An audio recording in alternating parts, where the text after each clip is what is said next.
नमस्कार, स्वागत आहे तुमचं माझ्या यूट्यूब चॅनलमध्ये, ज्याचं नाव आहे स्वामी भक्ती मराठी.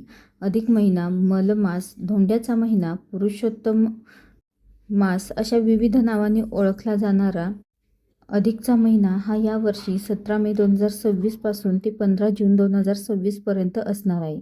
अधिक मासामध्ये भगवान विष्णूंची जास्तीत जास्त सेवा आपल्याला करायची असते, कारण अधिक मास हा मलमास ज्याला आपण म्हणतो, म्हणजेच मलिन झालेला, ज्याला भगवान विष्णूंनी स्वीकारला आहे असा हा महिना. तर आपल्या आयुष्यातील दुःख, दरिद्र, त्रास कमी व्हावे, आपल्यालाही भगवान विष्णूंची प्राप्ती व्हावी, त्यांची कृपा आपल्यावर कायम राहावी असा हा महिना. तर या महिन्यामध्ये जितकं जास्त पुण्य कराल तेवढं जास्त, जेवढी जास्त सेवा कराल तेवढा जास्त तुम्हाला अनुभव देखील येईल, तितकं जास्त फळ देखील तुम्हाला मिळेल आणि तितकंच तुमचे शारीरिक मानसिक कष्ट कमी होणार, त्रास कमी होणार. तर या संपूर्ण अधिक मासामध्ये आपल्याला भगवान विष्णूंच्या कोणत्या सेवा करायच्या आहेत, जेणेकरून आपल्यालाही आपल्याही आयुष्यामध्ये दुःख, संकट, त्रास कमी होईल.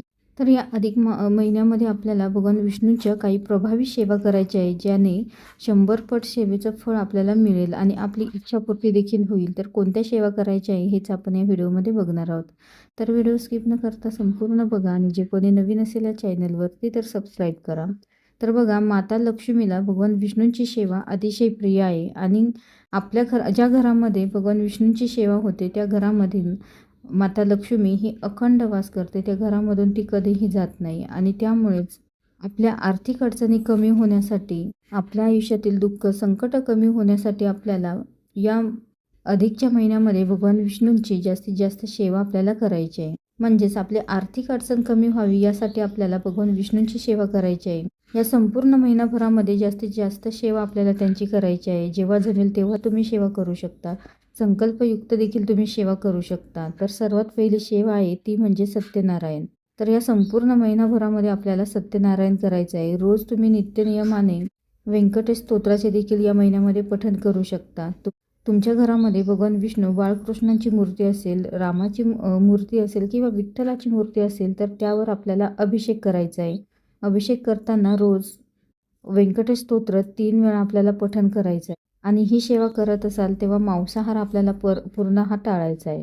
दिवसभरामध्ये जेव्हा जमेल तेव्हा तुम्ही सेवा करू शकता. त्यासोबतच रोज विष्णू सहस्रनामाचं पठण करायचं आहे, विष्णू सहस्रनामावलीचे पठण करायचे आहे.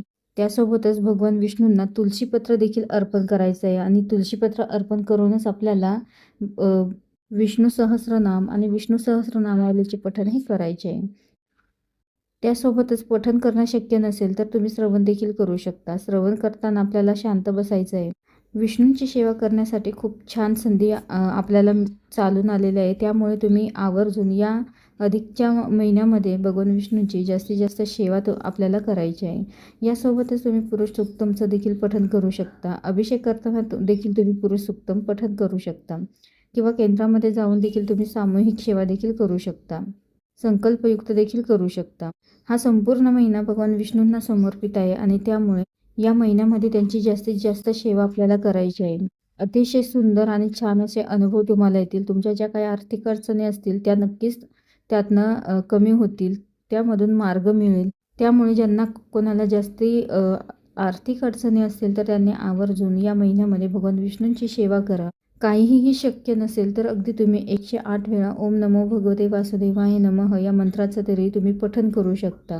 आणि ज्यांना शक्य होतील त्यांनी या सर्व सेवा या अधिकच्या महिन्यामध्ये संपूर्ण महिनाभर तुम्ही भगवान विष्णूंच्या ज्या जमतील त्या सेवा तुम्ही रोज करा. अतिशय सुंदर आणि प्रभावी असा हा महिना आहे, त्यामुळे तुम्ही सेवा करायला चुकवू नका.